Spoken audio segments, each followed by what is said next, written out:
అసతోమ సద్గమయ, తమసోమ జ్యోతిర్గమయ. తమసోమ జ్యోతిర్గమయ అంటే మమ్మల్ని చీకట్లోంచి భగవంతుడా వెలుతురులోకి తీసుకువెళ్ళు అని అర్థం. బాహ్యంలో మనం వెలిగించేటటువంటి దీపం చీకటిని పోగొడుతుంది, మనకి వెలుతురిస్తుంది. ఏది యథార్థమైన వస్తువు అన్నది ఆ దీపపు కాంతిలో మనం తెలుసుకుంటాం.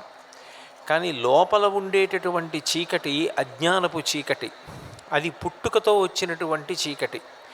పుట్టుకతో జ్ఞానులైన వారు ఉండడం చాలా చాలా అరుదు.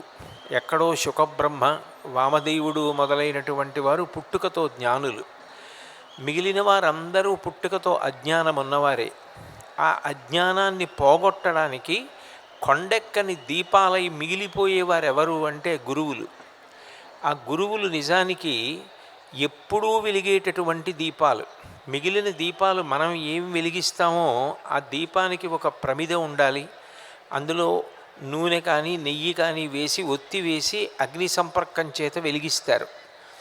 కానీ గురువు తన యొక్క వాక్కుల చేత, తాను ఇచ్చిన వాంగ్మయం చేత శాశ్వత స్థానాన్ని పొంది దేశకాలములతో సంబంధం లేకుండా కొన్ని కోట్ల మందిని తరింపచేస్తూనే ఉంటారు.